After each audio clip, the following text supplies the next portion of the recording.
अऊज़ु बिल्लाहि मिनश्शैतानिर्रजीम बिस्मिल्लाहिर्रहमानिर्रहीम व बिही नस्तईन व खैरु नासिरन व मुईन। नाज़रीन मोहतरम, सामीन किराम, आज हमारी गुफ्तगू का उन्वान जनाब अबू ज़र गफ़ारी है। देखें, अबू ज़र गफ़ारी के ऊपर गुफ्तगू करने से पहले मैं ये बता देना चाहता हूँ कि रसूल खुदा सल्लल्लाहु अलैहि वसल्लम के जो असहाब किराम थे, जो लोग आप अलैहिस्सलाम के साथ ज़िंदगी बसर करते थे, उनकी मुख्तलिफ़ अक़साम थी। ऐसा नहीं है कि सारे लोग एक जैसे थे। आप अगर हिस्ट्री का हकीकत में मुतालिया करें, यानी इससे हट कर के आप शिया हैं या सुन्नी हैं, आप हिस्ट्री का सही मानों में मुतालिया करें तो आप पर हक़ खुलकर वाज़ेह हो जाएगा। हिस्ट्री को पढ़ें, आप असहाब के मुतालिक, असहाब की ज़िंदगी के मुतालिक पढ़ें। देखें, एक बंदा अगर रसूल खुदा के साथ ज़िंदगी बसर करता है, एक बंदा आज के दौर में ज़िंदगी बसर करता है, वो रसूल खुदा के साथ रहते हुए भी अगर अपने आप को सही नहीं कर सकता तो उसका गुनाह ज़्यादा है। एक बंदा आज के दौर में ज़िंदगी बसर करता है, अगर इस दौर में वो गुनाह करता है तो उसकी निस्बत इसके गुनाह का कम क्या है, अज़ाब होगा, क्योंकि वो बंदा रसूल खुदा के साथ ज़िंदगी बसर कर रहा है और कुरान मजीद को रसूल खुदा सल्लल्लाहु अलैहि वसल्लम की ज़बानी सुन रहा है। तो इस पे इंशाअल्लाह गुफ्तगू करेंगे आज कि असहाब की मुख्तलिफ़ किस्में थीं। उनमें से एक सहाबी रसूल जनाब अबू ज़र गफ़ारी हैं। जनाब अबू ज़र के मुतालिक रसूल खुदा सल्लल्लाहु अलैहि वसल्लम ने फरमाया है कि अबू ज़र इतनी बड़ा सच्चा है कि आसमान ने किसी पर साया नहीं किया और ज़मीन ने किसी का बोझ नहीं उठाया। ये अबू ज़र का मकाम है जनाब रसूल खुदा के नज़दीक। अब अगर देखा जाए तो आप इस तरह से नहीं कर सकते कि असहाब के एक टोले को उठा लें, आप उनके फ़ज़ाइल पढ़ते रहें। नहीं, ये जो अहले तशी के ऊपर इल्ज़ाम लगाया जाता है कि ये असहाब को नहीं मानते, ऐसा नहीं है। हमारी किताबें पढ़ के देखें, जनाब अबू ज़र गफ़ारी सहाबी हैं, रसूल खुदा सल्लल्लाहु अलैहि वसल्लम के सहाबी हैं। आप उनकी हिस्ट्री तो पढ़ के देखें, आप उनकी ज़िंदगी तो पढ़ के देखें कि असहाब ने जनाब अबू ज़र गफ़ारी के साथ क्या किया है, जनाब अबू ज़र गफ़ारी के साथ क्या किया है। असहाब की कैटेगरियाँ हैं, असहाब की अक़साम हैं। असहाब में से कुछ ऐसे भी हैं, ये एक सहाबी है, इनका नाम अब्दुल्ला बिन सरा है।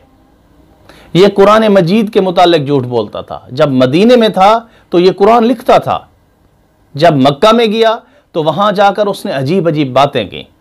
तो रसूल खुदा ने क्या फरमाया, रसूल खुदा सल्लल्लाहु अलैहि वसल्लम फरमाते हैं कि ये बंदा आपको अगर खाना काबा का ग़िलाफ़ पकड़े हुए मिल जाए तो वहीं इसको कत्ल कर दो। ये रसूल खुदा सल्लल्लाहु अलैहि वसल्लम की ज़बान मुबारक से निकले हुए लफ्ज़ हैं, वो रहमतल लिल आलमीन हैं। फरमाया अगर ये बंदा सहाबी रसूल है, ग़िलाफ़ को पकड़े हुए भी मिल जाए तो इसको वहीं कत्ल कर दो। लेकिन कुछ दिन गुजरे, हज़रत उस्मान इसकी सिफारिश करके रसूल खुदा के पास ले आए तो आप सल्लल्लाहु अलैहि वसल्लम ने अपना चेहरा मुबारक दूसरी तरफ हटा दिया। सिफारिश की तो आप अलैहिस्सलाम इंतहाई गुस्से में थे।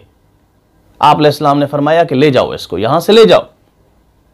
असहाब वहाँ बैठे थे। असहाब ने पूछा कि या रसूलल्लाह, हमें कहते हम इसको कत्ल कर देते।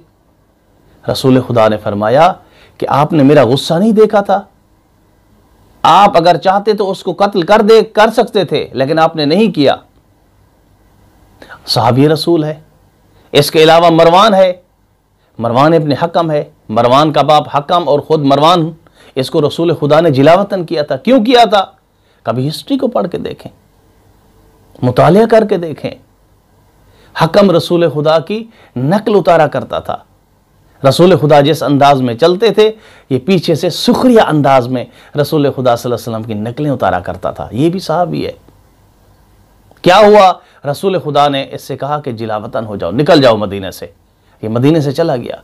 हज़रत अबू बकर की हुकूमत थी, हज़रत उस्मान ने सिफारिश की, कहा हकम को ले आओ। हज़रत अबू बकर नहीं माने। हज़रत उमर की हुकूमत आई, नहीं माने। लेकिन जो ही हज़रत उस्मान की हुकूमत आई, उनको बुला लिया और हज़रत उस्मान ने अपनी बेटी का रिश्ता मरवान को दे दिया और बड़े बड़े ओहदे अता कर दिए। देखिए, इस हिस्ट्री को पढ़ने की ज़रूरत है। सारे असहाब जब आप कहते हैं तो उन असहाब में ये लोग भी शामिल हैं। वलीद बिन उकबा, वलीद बिन उकबा कौन है? वलीद बिन उकबा सहाबी रसूल है। रसूल खुदा ने एक मरतबा इनको भेजा था किसी कबीले से ज़कात जमा करने के लिए। ये वापस आता है तो झूठ बोलता है। इसके ऊपर कुरान की आयत नाजिल होती है कि ये बंदा झूठ बोल रहा है, आप तहकीक करें। ये भी सहाबी रसूल है। हज़रत उस्मान के दौर में रसूल खुदा ने इसको जिलावतन कर दिया था, लेकिन जब हज़रत उस्मान का दौर आया तो इन्होंने इसको कूफे का गवर्नर बना दिया। यही अंजाम था, यही हालात थे कि अपने ही लोग, मदीने के लोग हज़रत उस्मान के मुखालिफ हो गए। ये वलीद बिन उकबा था जिसने कूफा के अंदर शराब पीकर, ये शराब पीता था, कुतुब में मौजूद है ये चीज़, शराब पीता था। शराब पीकर इसने नमाज पढ़ाई। नमाज फजर 2 रकात थी, इसने 4 रकात पढ़ा दी। 4 रकात पढ़ाने के बाद फिर जो है ना मुक्तदीन की तरफ देखता है, लोगों की तरफ देखता है कि 4 रकात काफ़ी है या और भी पढ़ाऊं। ये भी सहाबी रसूल है। देखिए, अपना एक मियार कायम करें, आप हिस्ट्री का मुतालिया करें। अल्लाह ताला ने अक्ल दिया है। आए आप अब जनाब अबू ज़र गफ़ारी के बारे में देखें, उनकी हिस्ट्री को पढ़ें, जिसके बारे में रसूल खुदा ने फरमाया कि इस सरजमीन पे अबू ज़र से बड़ा सच्चा कोई नहीं है। ज़ुहद में अबू ज़र जनाब ईसा की मिसाल है। जंग तबूक पे जा रहे थे जो रूम के खिलाफ थी, बहुत बड़ी जंग थी।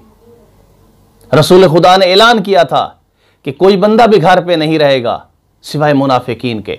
जो बंदा चल सकता है, सवारी रखता है, क्योंकि काफ़ी ज़्यादा सफ़र था, कम से कम 400 किलोमीटर का सफ़र था, बंदे के पास सवारी है, हथियार है और जा सकता है, उसको घर छोड़ना चाहिए।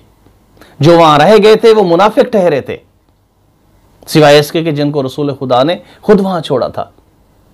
जनाब अबू ज़र के पास सवारी नहीं थी, रसूल खुदा आगे चले गए थे, इनके पास एक लागर सा ऊँट था।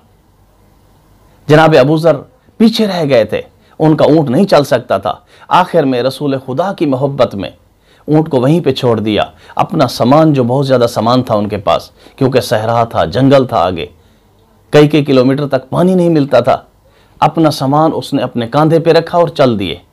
ज़ईफ़ थे। जब रसूल खुदा पहले पहुँच चुके थे तो रसूल खुदा पूछ रहे थे कि फ़लाँ आया है, फ़लाँ आया है, फ़लाँ नहीं आया, फ़लाँ नहीं आया। तो किसी ने बताया कि अबू ज़र गफ़ारी भी नहीं आया। इसी असना में क्या देखा कि दूर से क्या है, गर्द गुबार है। रसूल खुदा को इस कदर जनाब अबू ज़र के साथ मोहब्बत थी, कहा कि ये अबू ज़र बन जाए, ये बंदा जो आ रहा है, ये जो गर्द गुबार उठ रही है ना, ये अबू ज़र हो जाए। इस कदर मोहब्बत थी जनाब अबू ज़र से। आखिर ये हुआ कि अबू ज़र जो ही गर्द गुबार फटी तो वो अबू ज़र थे। जनाब अबू ज़र रज़ी अल्लाह ताला अन्हो जो ही सामने आए तो रसूल खुदा ने फरमाया, अबू ज़र तो अकेला पहुंचा है, तुझे मौत भी अकेले आएगी और तू जन्नत में भी अकेला जाएगा। ये जनाब अबू ज़र थे। और वही अबू ज़र जिसके बारे में रसूल खुदा ने फरमाया कि जन्नत कुछ लोगों की मुश्ताक है, उनमें एक अबू ज़र है। ये वो अबू ज़र था। लेकिन जब हज़रत उस्मान की हुकूमत आई तो क्या हुआ? जनाब उस्मान की हुकूमत में बहुत सारे लोगों को नवाजा गया। ऐसे लोग जो मैंने आपके सामने अभी अर्ज़ किए हैं, इन लोगों को नवाजा गया। तो जनाब अबू ज़र से ये चीज़ बर्दाश्त नहीं होती थी। वो रसूल खुदा के कवानीन देख चुके थे, रसूल खुदा की अदालत देख चुके थे, रसूल खुदा का निज़ाम देख चुके थे। वो हुकूमत के ऊपर तनकीद करते। इस माल को, जो अवाम का माल था, लोगों को ऐसे बगैर किसी सोचे समझे दिया जाता था, तो वहाँ ये जनाब अबू ज़र तनकीद किया करते थे। तो हज़रत उस्मान को ये चीज़ नागवार गुजरी। उन्होंने जनाब अबू ज़र रज़ी अल्लाह ताला अन्हो को शाम की तरफ जिलावतन कर दिया। शाम पहुँचे। जब वहाँ पहुँचे तो माविया जैसा गवर्नर था, वो इससे भी क्या था, ज़्यादा नवाजने वाला था लोगों को। तो वहाँ ये माविया पे तनकीद करते थे। माविया का दौर वहाँ अजीब था। वो जनाब अबू ज़र से तंग आ गए। हज़रत उस्मान को ख़त लिखा उन्होंने, कहा अबू ज़र को वापस बुलाओ। ये कंडीशन है एक सहाबी रसूल की। आप सहाबी तो करते हैं, ये हक़ाइक़ भी लोगों के सामने रखें कि बाज़ मुक़द्दस असहाब के साथ क्या किया गया है। हज़रत उस्मान ने वहाँ से उसको क्या है, दोबारा मदीने की तरफ बुलाया। जब वहाँ बुलाया तो हज़रत उस्मान ने पूछा कि दुनिया में तू किस शहर से सबसे ज़्यादा मोहब्बत करता है? जनाब अबू ज़र रज़ी अल्लाह ताला अन्हु फरमाते हैं कि मैं मदीना से सबसे ज़्यादा मोहब्बत करता हूँ। कहा ऐसा कौन सा इलाका है जिससे तू नफ़रत करता है, तुझे अच्छा नहीं लगता? जनाब अबू ज़र कहते हैं कि मुझे रब्ज़ा के जंगल अच्छे नहीं लगते। तो हज़रत उस्मान ने हुक्म सादर किया कि अबू ज़र गफ़ारी को रब्ज़ा के जंगलों में छोड़ दिया जाए। रब्ज़ा जहाँ लकुदक सहरा था, ना पानी था, ना घास था, कुछ भी नहीं था। जनाब अबू ज़र अपने थोड़े से साजो सामान के साथ मदीना से निकलता है। ऐलान कर दिया जाता है, मरवान को मुअय्यन कर दिया जाता है कि कोई बंदा जनाब अबू ज़र को अलविदा नहीं कहेगा। किसको मुअय्यन किया जाता है? मरवान को, जो एक मुजरिम इंसान था, उसको मुअय्यन किया जाता है जनाब अबू ज़र जैसे सहाबी के ऊपर। अबू ज़र कितना बड़ा सहाबी था, उसके ऊपर मरवान को मुअय्यन किया जाता है मदीना मुनव्वरा से जिला वतन करने के लिए।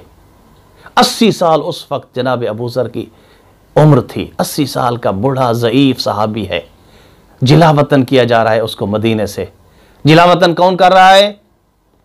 मरवान जैसा इंसान, हज़रत उस्मान के हुक्म के ऊपर। लेकिन जो ही जनाब अबू ज़र मदीने की गलियों से निकल रहे थे तो अली अलैहिस्सलाम और जनाब अकील और इसके अलावा अमार यासिर, ये लोग हज़रत अबू ज़र को अलविदा करने के लिए आए। मज़लूमियत की ये हालत थी। जब वहाँ पहुँचे तो चंद भेड़ें थीं, वो भी मर गईं प्यास की वजह से। घास नहीं था। चंद भेड़ें थीं, वो भी भूख की वजह से मर गईं। एक बेटा था, वो भी अपनी ज़िंदगी में दुनिया से चला गया।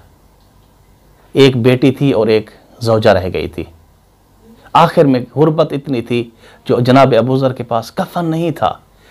इतनी बड़ी कसम पुरसी की ज़िंदगी बसर कर रहे थे। अहले सुन्नत उलमा ने लिखा है कि जब अबू ज़र की मौत हुई तो वहाँ से कुछ असहाब गुजरे जिन्होंने उसको गुस्ल और कफन दिया। और जनाब अबू ज़र की मिल्कियत उस वक्त 2 दिरहम थी। जब देखा उनके घर में तो 2 दिरहम पड़े हुए थे। उस घास पे गुजारा